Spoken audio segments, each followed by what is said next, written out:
Oke, selamat pagi. Assalamualaikum warahmatullahi wabarakatuh. Berjumpa kembali dengan Mas Bro Tegal. Banyak info yang akan saya sampaikan untuk kalian. Kondisi fear and greed-nya lagi ambles begini. Saatnya kalian masuk, pilih koin yang bagus-bagus top CMC. Jangan kalian cabut ataupun CL. Inilah paus-paus semua pada akumulasi menumpuk besar-besaran. Retail kebanyakan pada CL, datanya seperti itu. Dan nanti apa yang terjadi, CL itu hobinya retail itu sangkut. Nanti ketika sudah pump, sudah terjadi bull, tahu-tahu retail pada masuk, mereka paus banting. Ini kesalahan daripada retail ya. Kalian tetap dior, riset sendiri. Semua kripto, apapun investasinya, apalagi kripto berisiko tinggi, Mas Bro tidak bertanggung jawab atas kerugian kalian. Semua kerugian ditanggung masing-masing ya. Oke, langsung kita lanjut. Dompet well Bitcoin tembus level tertinggi sejak 4 bulan. Investor retail justru kabur. Wah, ini yang ngeri ya.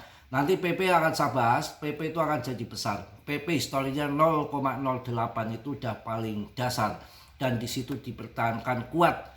Ada sekitar 600 miliar PP yang siap borong ketika jatuh terjun kembali, dan disiapkan 1 juta dolar investor besar yang siap angkat harga PP.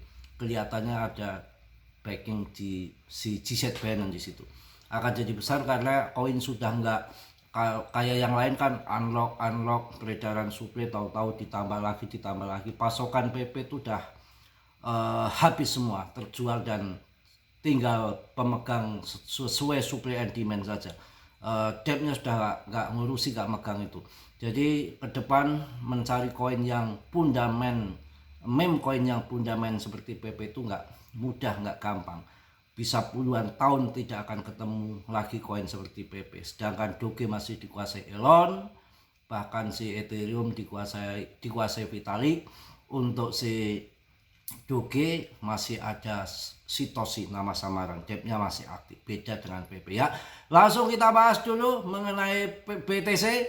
Pada saat pasar kripto mengalami turbulensi, dompet besar Bitcoin menunjukkan peningkatan signifikan, sementara investor kecil mulai meninggalkan arena. Ini kesalahan. Kalau turun keluar, ketika naik tahu-tahu duit dari mana, retail tiba-tiba membeli di harga pucuk, dan disitulah hobi sangkut ya. Data terbaru menunjukkan bahwa dompet yang memegang setidaknya 1000 BTC telah mencapai titik tertinggi dalam 4 bulan terakhir, sedangkan jumlah pemegang Bitcoin yang memiliki kurang dari 1 BTC mencapai titik terendah tahunan. Ini benar-benar ya, penimbunan oleh well Bitcoin.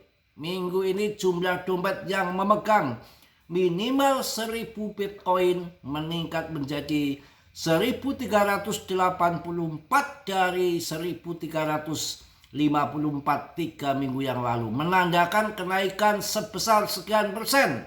Ini adalah jumlah tertinggi dalam 4 bulan terakhir untuk dompet besar, menunjukkan bahwa kepercayaan investor institusional dan investor bermodal besar terhadap BTC masih kuat, meskipun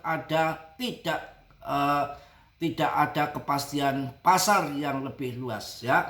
Yang jelas BTC sejak adanya ETF, jangan mimpi kalau harganya akan terjun lagi 16.000K, 10.000K, 100 juta, 200 juta, mimpi. Sudah ada yang nopang, sudah ada ETF makin luas yang adopsi. Nggak mungkin juga harga jatuh di bawah 1M, kemudian CL yang sudah masuk di 2,1 miliar puncak, itu rugi, kebodohan ya.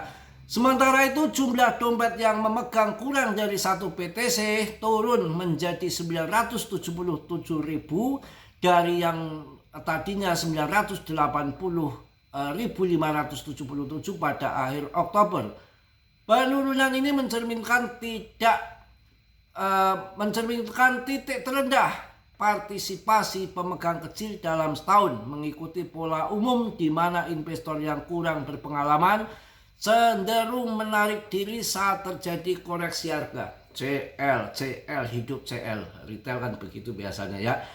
Dinamika pasar dan sentimen investor fear and greed-nya lagi turun. Waktunya kita harus masuk sebetulnya extreme fear ini ya. Harus kemarin waktu ya sampai 11 ini udah meningkat lagi 15. Udah mending lah ya. Fear and greed indeks kripto tetap berada pada angka 11 dari 1/100 selama 2 hari. Mencerminkan ketakutan yang mendalam di seluruh pasar. Sentimen di media sosial sangat negatif dengan banyak trader yang terbagi meme tentang kembali ke pekerjaan tradisional dan meragukan pemulihan cepat. Namun beberapa pengamat pasar melihat pesimis ekstrim ini sebagai sinyal kontrarian. Analis on-chain menunjukkan bahwa kelelahan penjualan mulai tampak dan modal berputar dalam pasar kripto bukan meninggalkannya sepenuhnya. Minat terbuka untuk Bitcoin terhadap Tether USDT ya berada di sekitar 100k, menunjukkan partisipasi trader yang lebih kuat meskipun harga turun. Skenario ini biasanya menandakan sentimen bearish yang mungkin didorong oleh short agresif yang pada pasang short itu ya. Untuk prospek pasar dan pendapat para ahli, mantan CEO dari suatu Bob Diamond, sekarang kepala Atlas Capital, melihat gejolak terkini di pasar aset global sebagai koreksi yang sehat sebetulnya, bukan awal dari pasar bear. Belum bear market, masih prematur, belum. Diamond menekankan bahwa investor masih mencoba memahami bagaimana menilai aset risiko di tengah pergeseran teknologi yang cepat. Seiring BTC mencari dasar pada akhir tahun 2025, perbedaan antara penimbunan paus dan penjualan retail membentuk struktur pasar klasik. Jadi masih normal, tidak ada yang perlu dikhawatirkan, hal yang biasa-biasa saja ya. Kita akan bahas juga ada info yang bagus ini menurut saya, revolusi baru Mastercard dan Polygon bikin alamat kripto jadi mudah diingat. Tuh salah satu koin yang perlu kalian holding itu Polygon. Kita akan singkat saja pagi ini ya, biasa kalau pagi masih ngantuk, nanti siang agak seru ya. Kita akan bahas di sini. PP sudah saya jelaskan bolak-balik. Satu-satunya koin yang menggeser dari ribuan meme coin, hanya tersisa PP. Ini akan jadi besar. Desentralis murni. Ada big boss besar GZ, peredaran semua secara fundamental paling oke. Ya, untuk belum cuan sekarang masih banyak cuan untuk ke depan. Mumpung harga lagi membeli, Cardano kalian bisa sikat. ETH Hajar Raja ETH yang punya duit banyak ya. Kemudian stabil banget ini BNB ya. Ini koin-koin GZ. Bahkan PP backingannya GZ. Akan jadi apa nanti? Akan jadi besar. Kalian yang kuat holding, tunggu. Banyak kesalahan orang bermain kripto rungkat itu karena salah besar dalam dunia kripto. Itu harus investasi ya, yang diinvestasikan maaf, atau ya disimpan sampai dijual di harga yang mahal. Selagi yang kalian holding koin-koin yang bagus-bagus pasti akan kembali lagi. Jangan koin-koin yang ngasal, bahaya. Yang penting koin-koin yang bagus, real project ya. Kalau meme coin saat ini yang komunitas terbesar setelah Shiba dan Doge ada di PP ya. Banyak kesalahan panic sell, terutama retail orang-orang pemula titik masuk udah salah, jualnya salah, lagi turun dijual ya. Ini kan daripada sebuah game dan permainan ya. Kalian bisa pahami BTC aja bisa turun, masa PP nggak bisa turun ya. Doge tuh mumpung murah bisa ambil. Cardano ya, kemudian Link, pokoknya lagi murah, cari yang bagus-bagus. LTC juga turunnya nggak begitu dalam, masih di 1,5 sekian harganya ya, 1,5 juta sekian. Bank Habar ya kalian ambil. Uniswap nanti kalian ambil pas turun ya. Polkadot boleh ya. Kemudian ada meme coinnya PP ya, meme coin yang lain jangan, bahaya ya. Kemudian Polygon kalian bisa ambil, Polygon tuh bagus ya.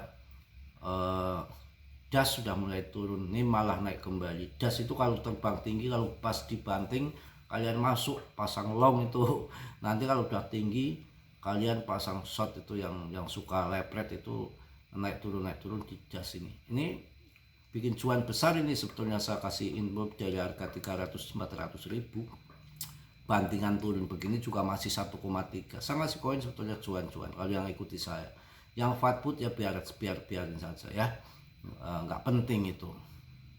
Oke, saya lihat tuh pengu makin habis, pengu makin habis. PP rankingnya masih di 44 kok, masih oke, dan ditahan di harga di situ kelihatannya. Dan selalu PP itu kelihatannya memang begitu, diem di bawah, turun dalam kayak rupul, kayak nggak naik-naik. Tapi sekali gencatan, sekali goncang terbang ke atas, nggak kira-kira langsung ATA baru. Itu polanya PP itu memang seperti itu. Jangan kalian remehkan pola daripada PP itu begitu. Ini koin yang stabil dari 19.000